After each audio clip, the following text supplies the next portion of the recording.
See, brothers and sisters, we're going to examine for ourselves what role we fill within our ecclesias. We're going to consider the level of effort that we put forward in the work of the truth. It may be eye-opening, it may be awkward, or it might compel us to continue to do the work that we're doing.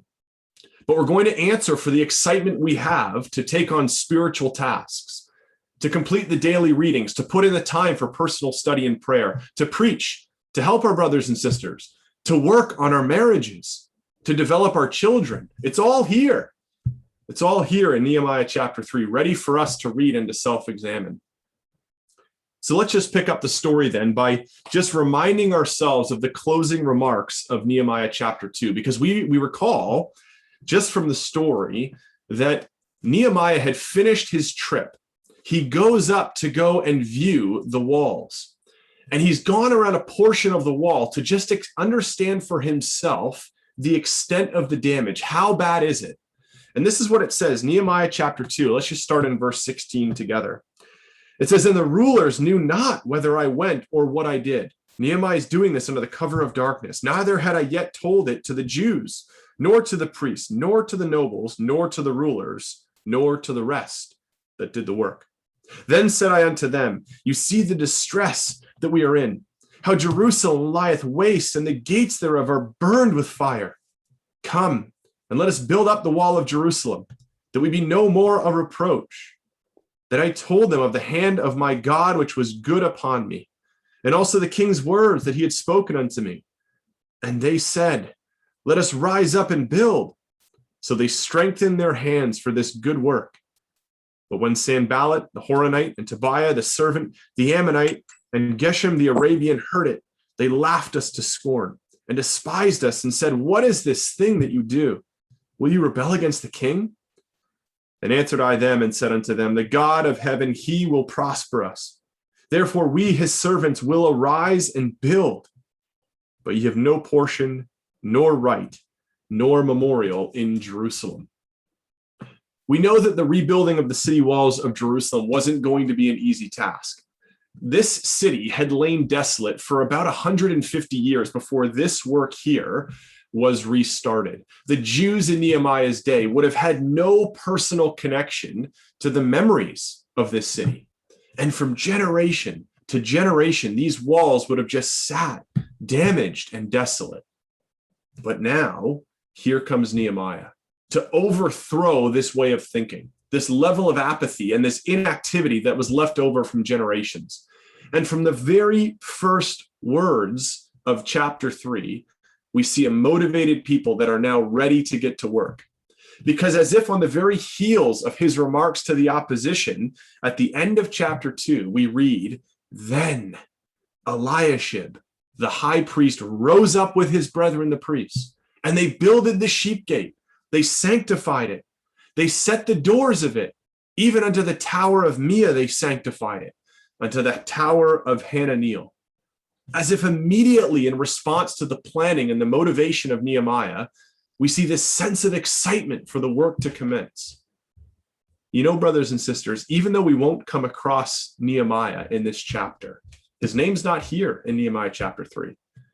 What we see is a simple principle that kickstarts this work on the walls. See, Nehemiah wasn't just an idea generator. He wasn't just the brother at the business meeting putting forward suggestion after suggestion for what might make the ecclesia better. We need to be prepared to do it. We need to act. And this chapter defines those very actions that were taken after the thoughts were put forward. Now, when you think about a project like this, if you were tasked, brothers and sisters, with a project as grand as this, who might you hire to get it completed?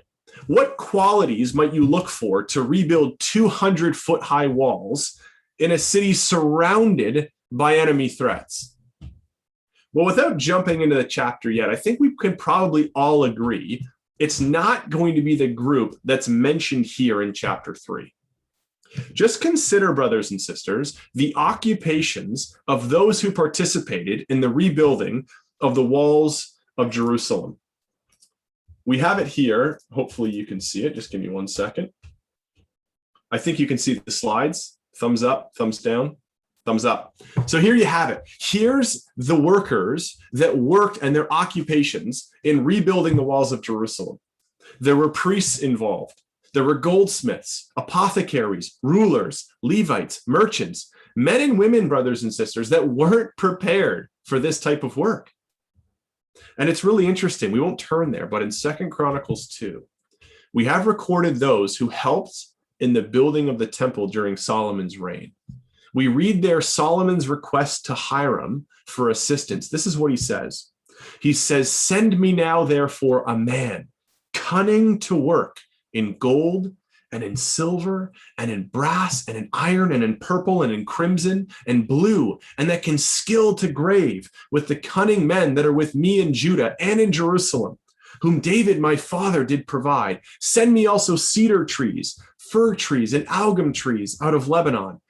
For I know thy servants can skill to cut timber in Lebanon." See, that's a skilled workforce, brothers and sisters. That's very different than those that are assembled here in Nehemiah chapter 3. And yet what we see is that God doesn't care. It doesn't matter to God. God doesn't call the equipped, brothers and sisters. He has the ability and the power to equip those that are called. And this was the work that was going to get done by whoever it was that was going to be willing to put their hand to the work. And so this work gets underway. These were the workers who would overcome great obstacles to finish this project. And there's a really simple lesson here, brothers and sisters. It's a lesson that stretches forward to our ecclesias and the work of the truth even today. Because while they may not have been prepared for this work, they understood its importance. See, the purpose was greater than their professions. And we think about our own ecclesias. We think about the work that needs to be done in our ecclesias in furthering the truth. Many of us, brothers and sisters, are outside of our comfort zone. It's as if we're drowning in water that's too deep. There's tasks that are asked of us that we undertake and the work that's required to operate an ecclesial meeting. Getting up and speaking in front of a group of people might make us very, very nervous. Putting in hours of study, preparing Sunday school lessons on a Saturday night, organizing events and meals and calling those who may have missed the last few weeks of attendance. We may not all be equipped, brothers and sisters, for the roles and the duties that we perform, but we have to understand their importance. And just like the brothers and sisters here in Nehemiah 3, we have to get to work. And it's incredible to see the spirit of those who were involved in this work at the time of Nehemiah. If you were just to spend the time and count up all of the groups involved in this work in Nehemiah chapter 3, you'd find 42 groups, 42 building teams, as it were. But just consider the spirit of the workers who participated in this project. If you look at verse 15, in my Bible, turn the page, maybe in yours. If you just look at verse 15, we begin to read of the groups that worked on the section of wall from the fountain gate to the water gate. Now, from Nehemiah chapter 2 and verse 14, brothers and sisters, we see that this is actually the section where the extent of the damage was so severe that as Nehemiah worked his way around the city, when he got to this section, he actually had to get off of the beast that he rode on, and he had to continue his inspection on foot. That's how thoroughly destroyed this section of wall was. Just turn back to verse 14 of chapter 2. Then I went on to the gate of the fountain and to the king's pool, but there was no place for the beast that was under me to pass. And so he gets off and he has to walk on this on foot. It's so damaged. And if we were to count, if we were to go to Nehemiah chapter 3, and we were to count the groups that are there from verse 15 to verse 26, we'd find 14 building teams, these working groups. So just think about it, brothers and sisters. This isn't a math lesson. but it's helpful just to think about the extent of work that needs to be taken here on the wall and how it translates to life in the ecclesia. So 14 of the 42 groups mentioned were allocated to just this section on the wall. Here's what's interesting about it. If you see the slide, you'll see how small a section of the wall this really was. It's a section that actually amounts to about 900 feet. That means each of the 14 groups would have had ownership to build approximately 60 feet. That's only about the length of a bowling lane. That's not very far. Now, if you want to just put that into context, just look at verse 13 of Nehemiah chapter 3. It says, "And the valley gate repaired Hanan and the inhabitants of Zanoah. They built it and set up the doors thereof, the locks thereof, and the bars thereof, and 1,000 cubits on the wall unto the dung gate." Now, 1,000 cubits, brothers and sisters, for this one building group is 1,500 feet. So the CN Tower, by comparison, is 1,800 feet. Now, I know I'm speaking to a Saskatchewan audience, so I did a bit of research. It's the same distance as 5.5 of the Mosaic Potash Tower in downtown Regina. I'm not sure if that's effective, but essentially it's a massive distance. This is a huge distance that this one building group, brothers and sisters, worked on. They built nearly 2 times as much as the 14 groups that were responsible for the most destroyed section of the wall. Did we see any complaining in Nehemiah chapter 3? Did they complain that they had a bigger task to complete? Think of the ability here, brothers and sisters, to motivate and to inspire these people to complete the work.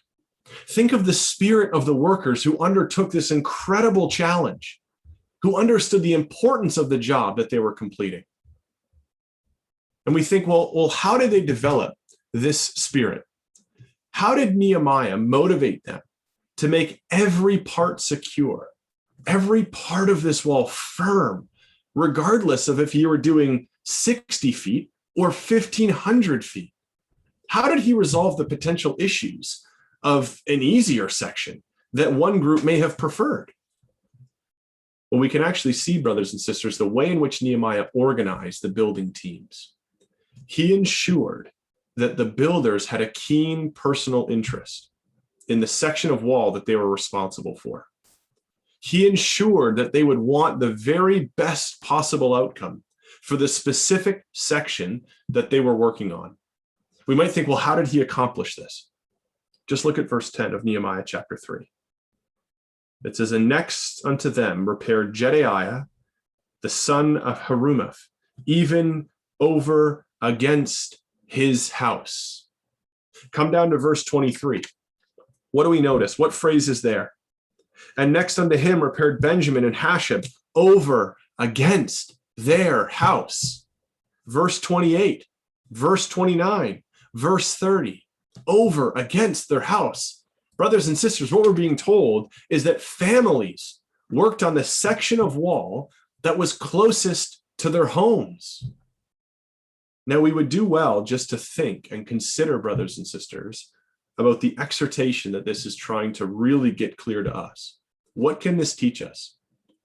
If you were building a section of the wall, bricks that are toppled over, holes in the existing structure, and you're there and you peer out into the distance, and there you see off in the distance Sanballat, Tobiah, perhaps you see the armies of Samaria, perhaps the allure of a different way of life, perhaps the opposition to a God-centered life. Now, as a father or a mother, as an aunt or an uncle, as a leader in that house, do you think you'd be motivated to build and to build with energy? Seeing your family, your young ones, seeing those who could be tempted or overtaken, are you going to be eager to finish the work, to build strong fortifications, to ensure that this wall would withstand the opposition from without? Of course we would. See, setting up the building teams over against their house ensured a personal interest in protecting and ensuring the safety of what was inside that house, regardless of whether it was 1,500 feet of wall or 60 feet, like we see highlighted for us on the screen, of those 14 building groups who only had to look after 60 feet. If that's by your house, boy, are you motivated to get to work. Now, brothers and sisters, we need to see the application to today, because we're building, aren't we? We are building within our ecclesias and our Sunday schools and our CYCs. We are building, brothers and sisters, within our homes.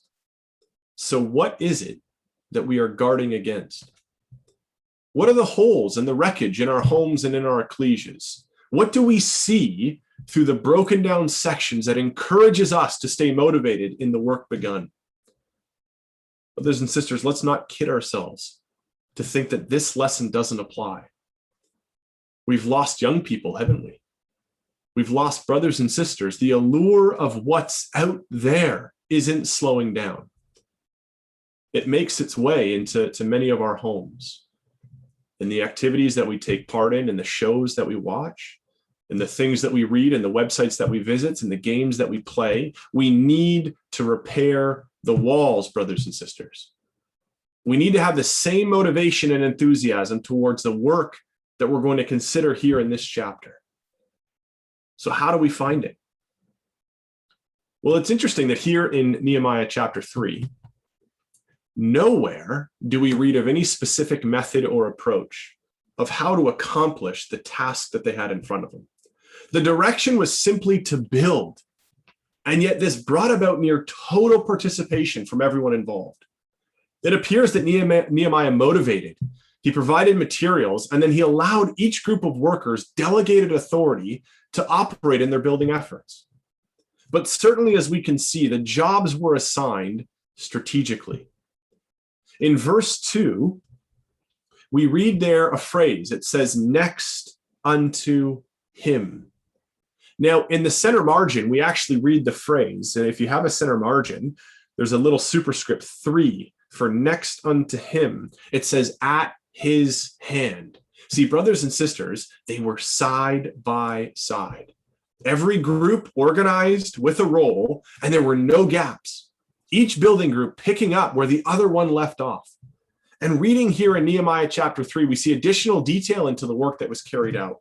Just look at the first 4 verses here that open up Nehemiah chapter 3. We've put them on the screen here as well, just to kind of pull out the emphasis.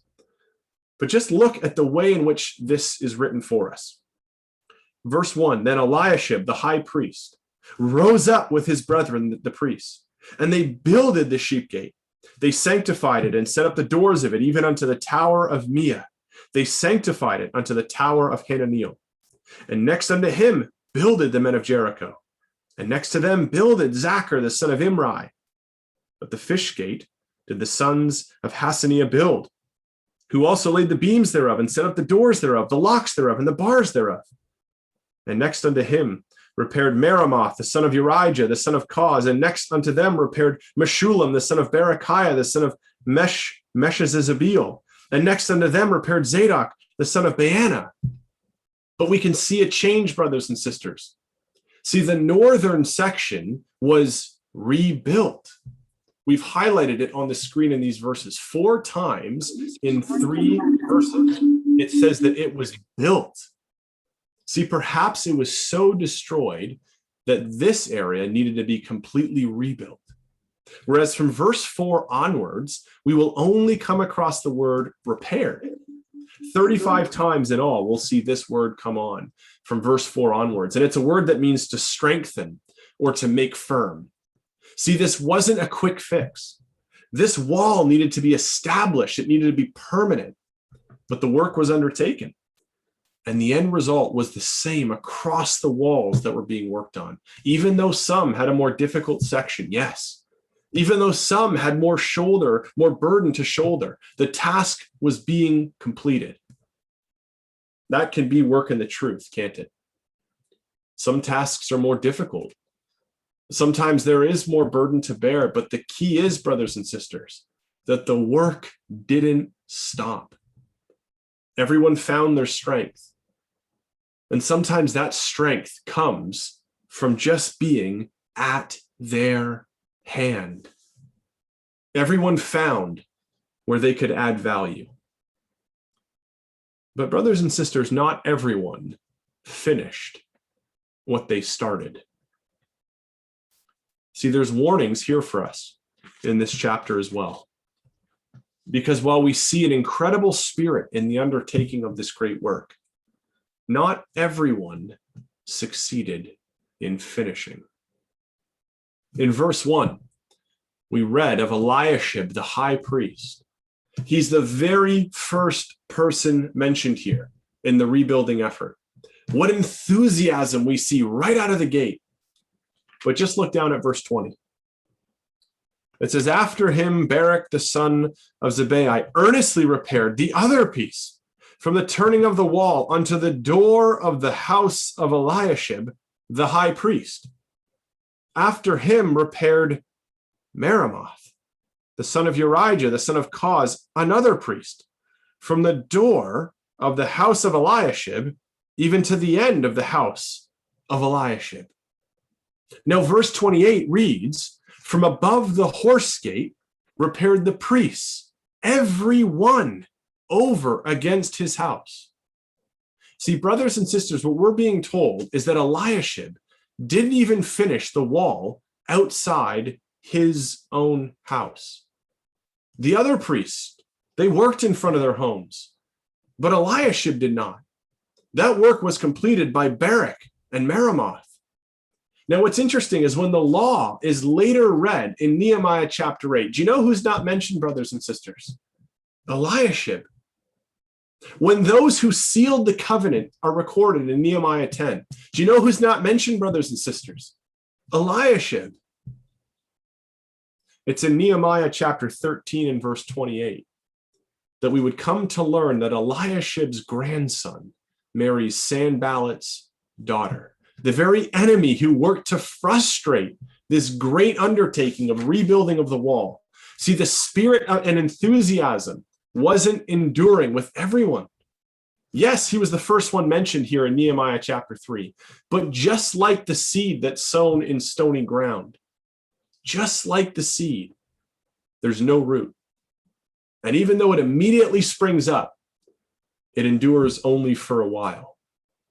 Now, if you have your pencils, brothers and sisters, maybe just beside verse 1 of Nehemiah 3, you just make a note to Matthew 13, verses 20 and 21. That's the parable of the sower, the seed into stony ground. It appears that's the spirit of Eliashib. This spirit, brothers and sisters, can appear in our own ecclesias, can't it? This great enthusiasm for the word, for the building of the walls, for the activities of the truth. But over time, that begins to fade. And the excitement doesn't last. And so we see here a warning, brothers and sisters, of one who's prepared to work, but someone who's not prepared to grow spiritually. Now, if we just turn our attention to Nehemiah chapter 3 and verse 5, we have here additional warnings similar to that of the spirit of Eliashib, but it's couched with this tremendous example of the Tekoite workers. Because we read in Nehemiah 3 and verse 5 of a group of workers who displayed a spirit which we should all follow. Here was a building group who showed tremendous dedication in the work that they were asked to do. Now, the Tekoites were of the tribe of Judah. And we see in verse 5, it says here that next unto them, the Tekoites repaired, but their nobles put not their necks to the work of their Lord. See, the common people performed the work, while the nobles simply watched the work. But look down at verse 27. Verse 27, it says, and after them, the Tekoites repaired another piece. They labored to build 2 sections of the wall, brothers and sisters. This is an awesome example of dedication and resilience. They were not lethargic or apathetic to the fact that their nobles were uninterested in performing this task. They understood the principle of Colossians 3, verses 23 and 24, which says that whatsoever you do, do it heartily as unto the Lord and not unto men, knowing that of the Lord you shall receive the reward of the inheritance, for ye serve not your rulers, ye serve the Lord Christ. That's a great verse just to tuck in beside verse 5, Colossians 3, verses 23 and 24. Now, they're nobles, the honorable, think upper class. It says that they put not their neck to the work. Well, what's the warning here, brothers and sisters? We've just built out this slide. We'll just work our way sequentially through it. We'll just turn back together to Genesis 27, because there's actually a powerful lesson in the negative example of the Tekoite workers, the Tekoite nobles, sorry. Genesis chapter 27. We just want to begin here in Genesis 27. We're going to work our way through these verses. You can take the notes as we go through, but you're going to see just this really interesting theme that comes out of this phrase, the nobles put not their necks to the work. Here's what we see. Genesis 27 and verse 40. It says, and by thy sword shalt thou live, and thou shalt serve thy brother. This is the story of Jacob and Esau. And it shall come to pass when thou shalt have the dominion, that thou shalt break his yoke from off thy neck. Now here we see the very same Hebrew word for neck, but it's used in the context of a yoke, what sits across the neck of oxen. Now on the slide, we have another verse. It's Deuteronomy 28, verse 48. This is another passage that just confirms the same idea of the neck in the context of the yoke. Now in the New Testament, we actually receive warning related to the yoke. It's there in 2 Corinthians chapter 6. You're probably all saying it out loud. It's one we all know very well. 2 Corinthians 6 and verse 14. Be not unequally yoked across the neck with unbelievers. What's really interesting, brothers and sisters, is as we work our way through this, they put not their necks to the work. We see this example in 2 Corinthians 6. Don't be unequally yoked with unbelievers. Do you know what happens to the nobles of Tekoa? Well, in Nehemiah chapter 6, verses 17 to 19, we actually read how the marriages between the nobles of Judah, Tekoa, and the family of Tobiah, they're intertwined. See, the very enemy and adversary of this great work going on in Jerusalem.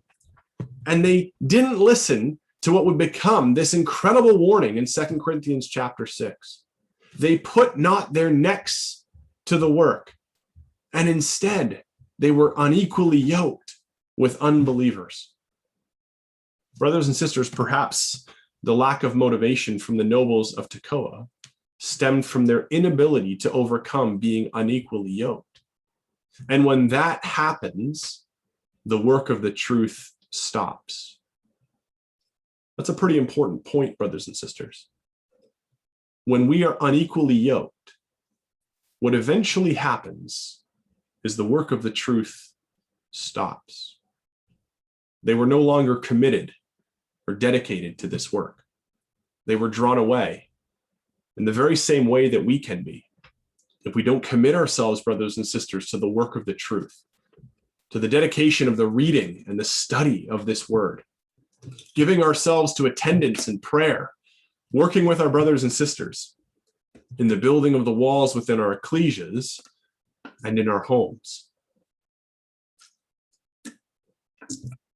Now, there's a stark contrast that we see in this verse, in verse 5, because we've seen this complete shift from the laborers of Tekoa to that of their nobles. And what a difference it is.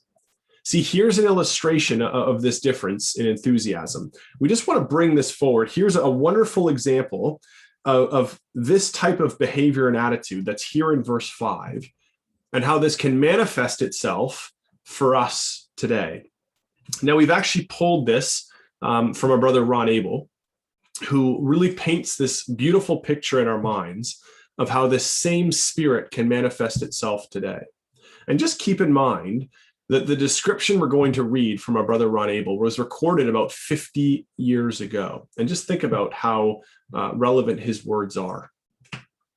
He wrote it in the book, Nehemiah, Let Us Rise Up and Build. He said, a brother who has always been a regular when it came to door-to-door preaching, leaflet distribution, and even open-air speaking, obtained a number of job promotions to a position of some social prominence. The resulting financial gain provided new avenues for recreation like skiing in the winter and golfing in the summer. Later, a summer cottage, more expensive house, and car were purchased. Having climbed the social class scale, like the nobles here of Tekoa, his fellow Christadelphians noted the following changes which occurred in his attitude to the truth. The lectures were now only receiving a spasmodic attendance. His attendance was limited to when he was the speaker. His attitude to lecture were conveniently borrowed by his children, who grew up to think that his attitude was the Christadelphian norm. The Bible class became regarded as a parochial affair, since the same old few attended and the same hobby horses were ridden. It was then argued that one studies better at home on a Wednesday night, which usually meant a supine posture in front of the TV set with the knob turned to on. He worked in the ecclesia, but his policy had long since become one of expediency rather than of a biblical outlook. These symptoms characterize a Christadelphian beguiled by the deceitfulness of riches and the cares of this life. Such have become nobles and Eliashib in the ecclesias of God. This spirit and the example of the nobles in Nehemiah 3 certainly remind us of the scribes and the Pharisees, who in Matthew 23 and verse 3, just reading from the ESV, we read the instruction to so do and observe whatever they tell you, but not the works they do, for they preach, but do not practice. See how important it is, brothers and sisters, to set an example that can encourage others in the service of the truth. Neglecting this in the way of Eliashib and these nobles means the stress and the burden falls to others. Sometimes others are even required, just like the workers of Tekoa, to build a second section just to make up for it. How thankful we are, though, for the example of the Tekoite workers who showed the right spirit and attitude to get the work done. Maybe this example from our brother Ron makes us think that we don't fall into the very same trap. Well, building upon this encouraging example of the Tekoite workers, of this dedication and enthusiasm, let's just consider together Nehemiah chapter 3 and verse 12. If you just come down to verse 12, here's another interesting nugget in the list of the builders of the wall. It says there, and next unto him repaired Shallum, the son of Halohesh, the ruler of the half part of Jerusalem, he and his daughters. Now, first we see a ruler, brothers and sisters. We have a ruler in opposition to the Tekoite rulers for sure, but we also have one who worked with his daughters. And yet from this passing reference here, easily just one we would blow right through, we can identify two really important principles for each one of us. The first is that we see a true family unit, parents and children working together in this effort. And a simple lesson in this is that parents need to be at the job site. Parents need to be active participants in the rebuilding of the walls. And we can't rebuild, brothers and sisters, if we don't know where the openings are. If we don't know what is trying to take away the attention and the time and the interest of our children, how do we know where we're supposed to build and how we're supposed to fortify? But here was an active father working together with his daughters. And we're impressed in the lesson here of working together as a family. We noted how building took place near the homes, and we see here this family unit. Brothers and sisters, there is work to be done in our own homes, isn't there? You see, we come to our ecclesias and we see our brothers and sisters, but we see just a sliver of their time. Yet within the four walls of our home, we're not as familiar as to what goes on.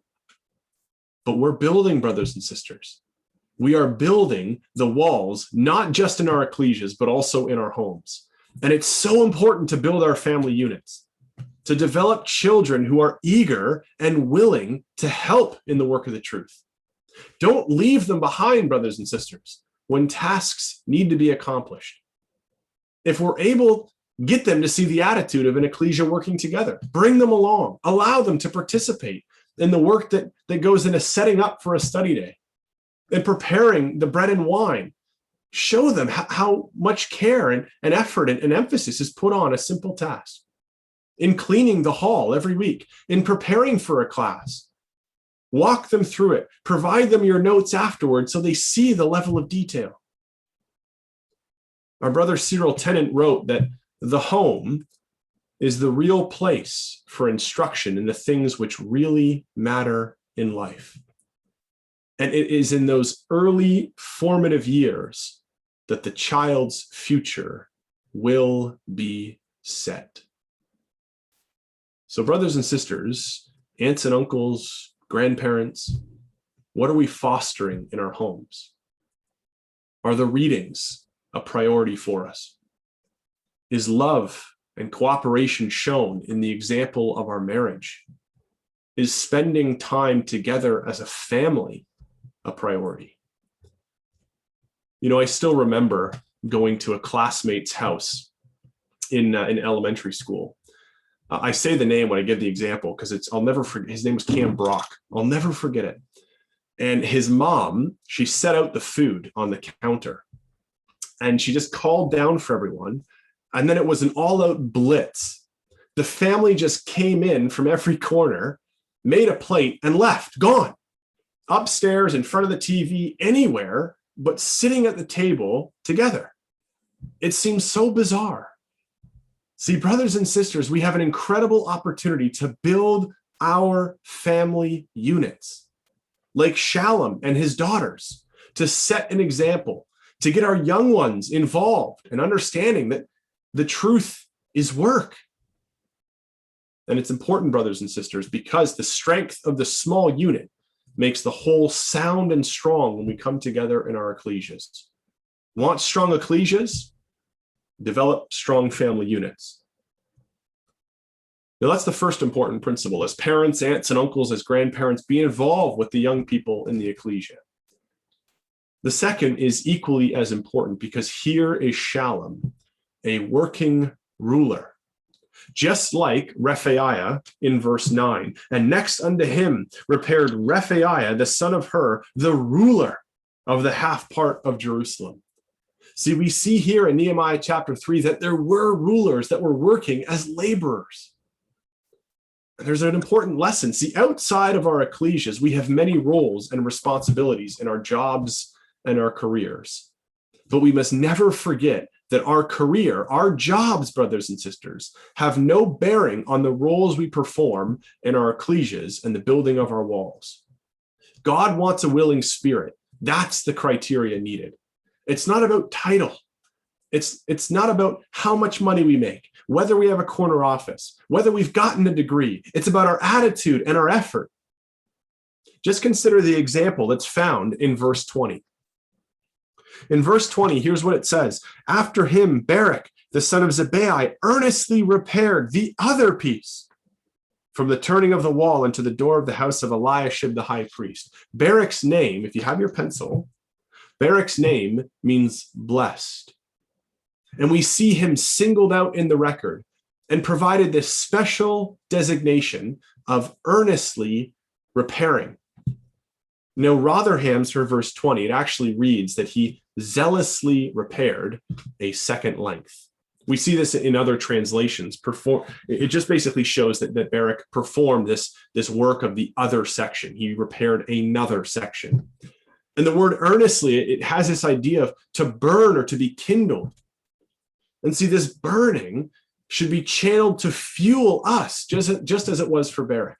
He was fueled to work, not to act against those that were frustrating the work or opposed his work, but towards furthering the work in the sight of God, towards action in this work. Here was a diligent worker who was willing to lend a hand and to do more than what was expected or asked. It's a lovely spirit, brothers and sisters, and it's one that you and I are asked to develop. In Titus chapter 2, maybe just put this one beside verse 20 of Nehemiah 3. Titus 2, verses 13 and 14, we read, it says, looking for that blessed hope and the glorious appearing of the great God and our Savior Jesus Christ, who gave himself for us, that he might redeem us from all iniquity and purify unto himself a peculiar people, zealous of good works. There's Barak, this blessed one, who was zealous towards this good work. And he was involved in working on the most damaged part of the wall, brothers and sisters. But he performed his work carefully. He worked earnestly and with zeal. And we can see what results from a group working together in this way, with leadership and participation and involvement from every role and every member within an ecclesia. Just turn your eyes to Nehemiah chapter 4 and verse 6.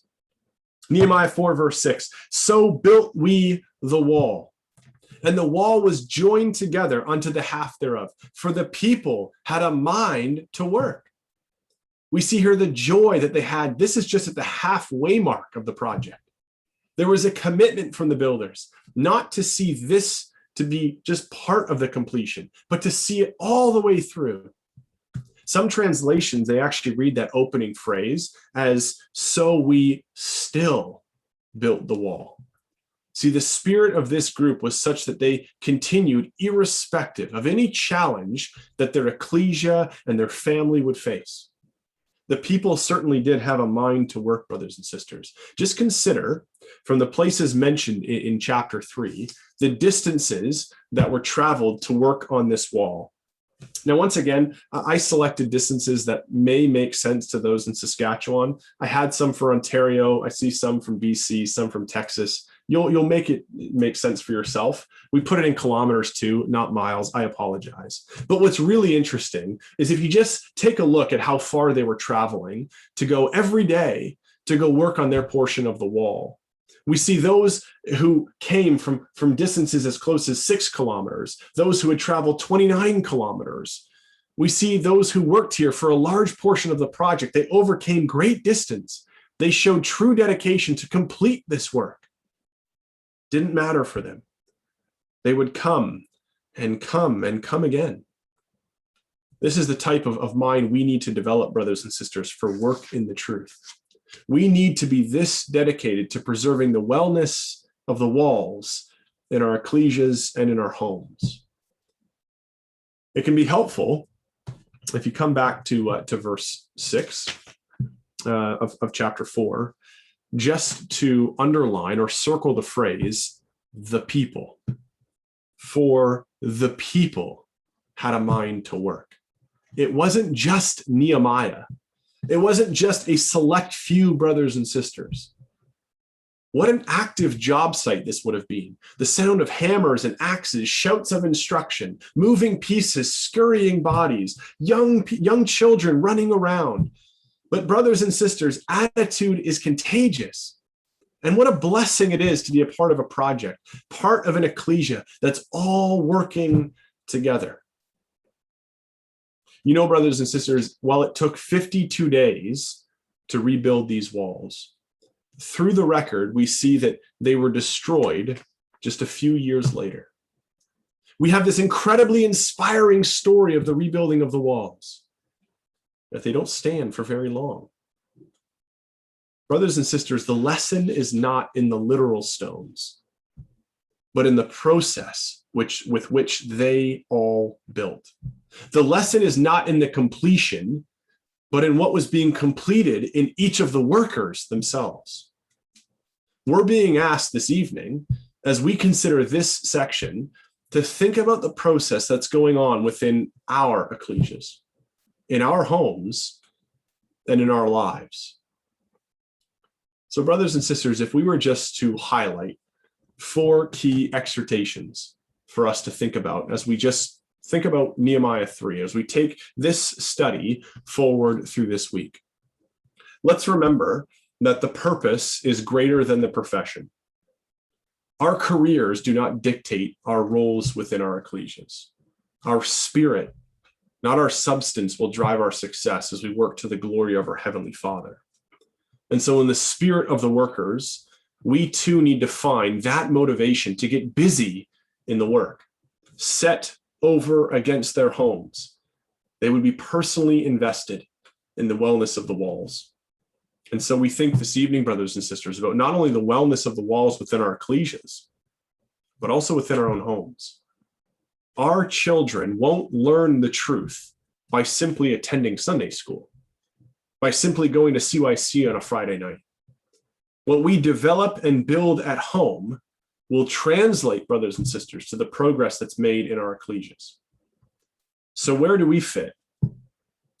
In this chapter, there were many examples, some positive, some negative. Let's build like Barak, who enthusiastically took on the work of the truth, who volunteered to do more, who stepped forward with a willing heart and a willing spirit. And brothers and sisters, let all of us develop a mind to work. Incredible results when this spirit takes shape and takes hold in an ecclesia. So let us work diligently in whatever capacity we can.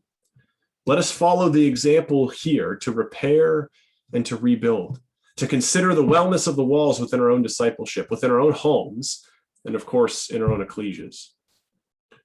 We won't turn there for sake of time, but in Revelation 21, what we know, what we see, is that construction has begun, brothers and sisters, for New Jerusalem.